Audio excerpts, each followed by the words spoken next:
Good morning everyone, আমি সৌমি আর আমার চ্যানেলের আরও একটি নতুন ব্লগে আপনাদের সবাইকে স্বাগত। আজকে মঙ্গলবার আর এখন ঘড়িতে 8টা সাড়ে 8টা মতন বাজে। তো সকালের কাজকর্ম কমপ্লিট করে নেওয়ার পর পুজো দেওয়া হয়ে গিয়েছিল, তো ঘরে একটু ধূপ দিয়ে দিলাম আর একটু চতুর্দিকে গঙ্গা জল দিয়ে দিচ্ছিলাম। তো এরপরে বসে গেলাম এক কাপ গরম গরম চা নিয়ে। আর মা যেহেতু এসছে, ব্যাস মায়ের ফোনটা আমার হাতে পেয়ে গেছি।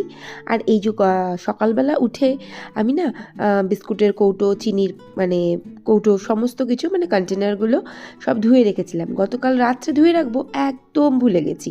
তো আজকে সকালবেলায় উঠে একদম কখন উঠেছি আজকে উঠেছি 5:30টায়।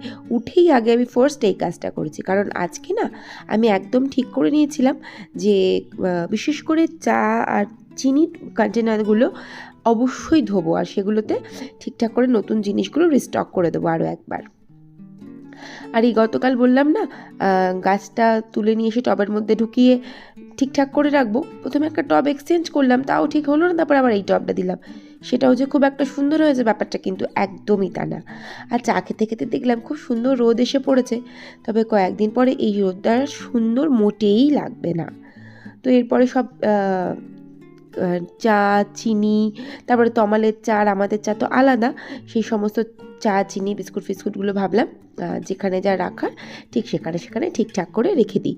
কারণ প্রত্যেক দিন ধরে ঢালতে না কন্টেনারগুলো সত্যিই যেন কেমন দাগ ফাগ লেগে যায়, হাতের দাগ, জলের দাগ। তো সেগুলো তো প্রত্যেক দিন আর পরিষ্কার করা হয় না, সপ্তাহান্তে পরিষ্কার করা হয়, বা কখনো সপ্তাহের বেশিও হয়ে যায়। তো এই কদিনে না একটু বেশি দিন সময় চলে গিয়েছিল, তা একদম পরিষ্কার পরিচ্ছন্ন করে কৌটোগুলো সব ধুয়ে নিয়েছিলাম। নিয়ে আবার বিস্কুট, চা, চিনি এগুলো সব রিস্টক করে দিলাম, আর যেখানে জিনিস সেখানে রেখে দিলাম। আর আজকে ছিল না আমাদের বাজার যাওয়ার ডেট। তো আমি তমালের সাথে বায়না করেই প্রায় বলতে গেলে বাজারে গেলাম। তো আমার বলছিল, তুমি কি করবে গিয়ে? তুমি তো সেই দেখলে সব জিনিসপত্র এক্সাইটেড হয়ে যাও, এটা কিনে দাও, ওটা কিনে দাও করবে, তার থেকে তোমার যাওয়ার কোনো দরকার নেই। আমি কিন্তু তাও প্রায় জেদ করেই তমালের সাথে আজকে গেছি। অ্যাকচুয়ালি ইচ্ছা হচ্ছিল, অনেকদিন যাইনি বাজারে, তো দেখে আসি বাজারটার কী হাল হাকিকাত। তো সেই জন্য একটুখানি বেরিয়ে পড়লাম। আর এই যে আপনারা তো সবাই জানেন, আমার বাড়ির সামনের এই বড় একখানা মাঠ আছে, সব বাচ্চা কাচ্চাগুলো খেলে এই মাঠটাতে। আমার বাবুইও খেলতে আসে এই মাঠে, ছোটোবেলাতেও খেলতো, এই বড় বয়সেও খেলে। আর এই বাড়ির সামনে ফ্ল্যাটগুলো সব নতুন এখন হয়েছে। তো যাই হোক, রাস্তাটা পুরো কভার করে আমি সোজা চলে এসেছিলাম আমাদের বাজারে। তো বাজারে চলে এসে আমি প্রথমেই দেখলাম এই দিদাটা থোড় কাটছিল। আর এই যে পাশে এই আঙ্কেলটা আছেন, ইনিও না শাক টাকগুলো বেচে। এনার এখানে একটা দোকান আছে, আর অপোজিটেও আরও একটা দোকান আছে। তো যাই হোক, সব কেনাকাটি ওখান থেকে কিছুটা করলাম, টালুগুলো নিলাম, নিয়ে এইদিকে চলে এলাম আরও সব বাজার টাজার করতে। অ্যাকচুয়ালি যেদিকেই তাকাচ্ছি সেদিকেই দেখছি বেশ সুন্দর সুন্দর ফ্রেশ আনাজ। আর এই বাজারটা না দোতলা বাজার, সিঁড়ি দিয়ে ওপরে উঠে আবার নিচে নেমে আবার ওপরে, বেশ অদ্ভুত। এইটা আপাতত নিচে ছিলাম, আবার নিচ থেকে সোজা ওপরে চলে যাচ্ছিলাম। আর এখন তো সবজিপাতির খুব কম দাম, তো আপনারা চাইলে কিন্তু প্রচুর পরিমাণে টমেটো, মটরশুঁটি এগুলো স্টক করে রেখে দিতে পারেন। এখন কিন্তু কিনলে সবজিপাতিগুলো ভীষণ সাশ্রয় হয়। আর তখন ওই আঙ্কেলটা আর ওই দিদাটা দেখছিলেন না, আমি ভাবি এই মানুষগুলোকে দেখলে কত কর্মঠ, কত সৎ এই মানুষগুলো, সৎ পথে থেকে কি সুন্দর এরা নিজেদের পেট চালানোর জন্য কাজ করে যাচ্ছে। আর কিছু মানুষকে দেখলে না বিতৃষ্ণা হয়, যে একে ঠকিয়ে তাকে তার পয়সা মেরে মানুষ ইনকাম করার চেষ্টা করে। আর এখানে ছিল ইলিশ মাছ দেখে তো আমার প্রাণটার মধ্যে কেমন একটা হয়। প্রচুর দাম ছিল ইলিশ মাছটার। আর তারপরে দেখি এই ভেটকি মাছটা, আমি ভাবলাম বাপরে বাপ কি বড় মাছ। আর যিনি বিক্রেতা দাদাভাই ছিলেন, তিনি তো আমাকে ডেকে বললেন যে এই মাছটা আমি কি মাছ চিনি না, তার পাশেরই সাইজটা যেহেতু বড় আর আমি তো খুব এক্সাইটেড হয়ে গেছি মাছটা দেখে। তো উনি বললেন এখান থেকে একটা ভিডিও নিয়ে নাও। তো উনি যখন বললেন, আমি বা বাদ দিই কেন। আর ছিল এই শোল মাছের নাচানাচি দেখে আমারই তো হয়ে যাচ্ছিল, আমি নিজেই কুপকাত হয়ে যাই। আর একজন মাছ ছাড়িয়ে কেটে বেছে দেয় আমাদের এখানে, তো তিনি সেই কাজটাই করছিলেন। তো ব্লগ তো প্রত্যেক দিন প্রায় একরকমই দিই, তো আজকে ভাবলাম চলো বাজারে যখন আসছি তো সুন্দর সুন্দর ভিডিও করেই নিই। তো আমার যারা রোজ ব্লগ দেখেন তাদেরকে তো মন থেকে খুব খুব খুব থ্যাংক ইউ। তো তার মধ্যে আজকে একটা কমেন্ট দেখলাম যে তৃপ্তি দিদিভাই লিখেছেন, আমি কিন্তু তোমার ব্লগ রোজ দেখি। থ্যাংক ইউ দিদিভাই, থ্যাংক ইউ সো মাচ এত সুন্দর একটা কমেন্ট করার জন্য। আর এটা হচ্ছে আমাদের এখানকার ব্রজবালা স্কুল, আর এখানে চলছে মাধ্যমিক পরীক্ষা। তো যাওয়ার সময় দেখলাম প্রচুর পুলিশ টুলিশ ছিল, এখনও দেখলাম সেটাকে আমি ক্যাপচার করতে পারলাম না। আর ফেরার পথে আর এখান দিয়েই গেছিলাম, তবে তখন নেওয়া হয়নি ভিডিওটা।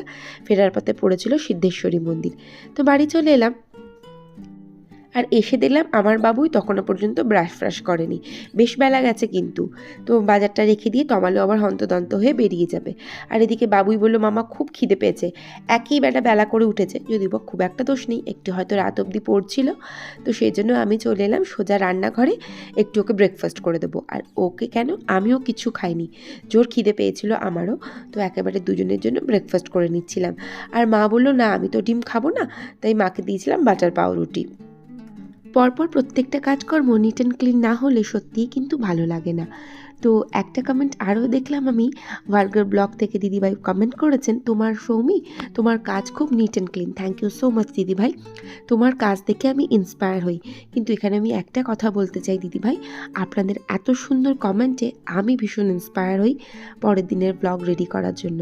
থ্যাংক ইউ সো মাচ এত সুন্দর একটা কমেন্ট করার জন্য। ইন্ডিয়ান ব্লগার শিবানী চ্যানেলটা থেকে শিবানী দিদিভাই কমেন্ট করেছেন যে খুব সুন্দর ব্লগ, তবে তুমি আমার নামটা কবে নেবে বলো তো। দিদিভাই আমি কিন্তু আপনার নাম নিয়েছি এর মাঝখানে, কোনোভাবে আপনি হয়তো সেদিনের ব্লগ দেখে উঠতে পারেননি। আপনি আজকে যদি দেখেন তো ডেফিনেটলি চেক করবেন, আমি কিন্তু আপনার ব্লগ আপনার নামটা নিয়েছি। থ্যাংক ইউ সো মাচ দিদিভাই এত সুন্দর এত বড় কমেন্ট করার জন্য।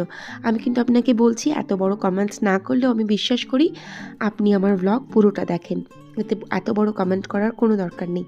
থ্যাংক ইউ সো মাচ দিদিভাই, আপনি কিন্তু বহুদিন আমার সাথে আছেন, আর আপনার মতন অনেকেই আছে আমার সাথে আজ বহুদিন ধরে। এই কিছু মানুষের ওপর বিশ্বাস না করলে ঈশ্বর পাপ দেবে আমাকে। তো থ্যাংক ইউ সো মাচ দিদিভাই। আর আমার ব্লগটা এই মুহূর্তে যারা দেখছেন, আমি যাদের নাম নিলাম তাদের সাথে কিন্তু সবার আবার চ্যানেল নেই, কিন্তু এই ইন্ডিয়ান ব্লগার শিবানী দিদিভাই এনার একটা ব্লগ চ্যানেল আছে, আপনারা চাইলে কিন্তু জয়েন করতে পারেন, ঠকবেন না, উনি কিন্তু ফুল সাপোর্ট করেন। তো যাই হোক, এদিকে না রান্নাটা বসিয়ে দিলাম। আজকে রান্না করব কী বলে ওটাকে, লাউ শাকের চচ্চড়ি আর শোল মাছ, ব্যাস, আর কিচ্ছু রান্নাবান্না করবো না আজকে। তো আনাজপত্রগুলো কেটে নিচ্ছিলাম। আর শাকে না আমার কুমড়োর খোসা ছাড়াতে একদম ইচ্ছে যায় না, মাঝে মাঝে তো আমার খ্যাচখ্যাচ করে, আবার মাঝে মাঝে কিছু বলে না। তো আজকে যেহেতু একটু দেরি হয়ে গেছে বাজারে যাওয়ার চক্করে, বাজারে গেছি, নিজে হাতে বাজার করেছি, নিজে হাতে রান্না করছি, আজকে একদম পরিপাটি গোছানো সব কিছু কাজকর্ম। আর বাজারে আবারও বলছি, বাজারে জিনিসপত্রের দাম এখনও পর্যন্ত কিন্তু বেশ সস্তা, তবে গরমের আনাজের দামটা কিন্তু একটু বেশি দেখলাম। যেমন ঢ্যাঁড়সই দেখলাম প্রায় 150 টাকা কিলো, প্রায় নয় 150 টাকাই কিলো ঢ্যাঁড়সের। আর আমি ঢ্যাঁড়স খেতে ভীষণ ভালোবাসি, তো নিয়েছি ঢ্যাঁড়স। তো যাই হোক, এদিকে রান্নাটা কিন্তু বসিয়ে দিয়েছিলাম। আর লাউ শাকটা একদিকে বসিয়ে দিলাম, আর মাছ ভাজা হয়ে গিয়েছিল দেখতেই পেলেন, আর সেই মাছের ঝোলটাও কিন্তু বসিয়ে দিলাম। আর শাক তো সবসময় শুকনো শুকনো করে না নামালে একদম ভালো লাগে না। আজকে আবার একটা ব্লান্ডার করেছি, শাকে চিনি দিতে গিয়ে আমি মাছের ঝোলে না একদম একটুখানি চিনি দিয়ে ফেলেছি, একটুখানি সামান্যই দিয়েছি, দিয়ে ভাবছি রাম কী করলাম। তো যাই হোক, এদিকে কিন্তু মাছের ঝোলটাও আমার একেবারে কমপ্লিট হয়ে গেল। আর একটুখানি ধনেপাতা ছড়িয়ে একটু ফুটিয়ে নিলেই কিন্তু রান্নাটা টোটালি ডান হয়ে যাবে। তো যাই হোক, রান্না একদম কমপ্লিট, ভাতের হাঁড়িটাও উপর দিয়ে দিচ্ছিলাম। আর এদিকে বাবুইকে বলছিলাম, বাবুই তুই স্নানে যা, প্রায় 1-1:30 বেজে গেছে। তো রান্নাবান্না যেহেতু কমপ্লিট, তো ঘর দোরটা এবার পরিষ্কার করব, তবে তার আগে রান্নাঘর পরিষ্কার করব, কাউন্টার টপ, গ্যাস, ওভেন একদম ঝকঝকে করে পরিষ্কার করতে হবে। সাবান দিয়ে না পরিষ্কার করলে তো মোটেই ভালো লাগে না। তো ভালো করে পরিষ্কার করে নিই, আর নিয়ে ঘরদোর ঝাড় দিয়ে নিলাম, সমস্ত কাজ হয়ে গেছে। আর এই যে বুকশেলফটার অবস্থা এই করে রেখে দিয়েছে, গেছে বাবু স্নানে, আর সব ল্যাপটপটা খোলা না সরি। তো যাই হোক, এরপরে না সকালবেলা আমার একটা পার্সেল এসেছিলো, তো আমি ভাবছি দেখি খুলে পার্সেলটাতে কি এসেছে, বলে খুব শান্তিতে বসে পড়েছি পার্সেলটা আমি খোলার জন্য। একটা অর্ডার করেছিলাম মিশোতে, কুশন কাভার, তো সেটাই এসেছে আর আমি সেটা নিয়ে দেখতে বসেছি।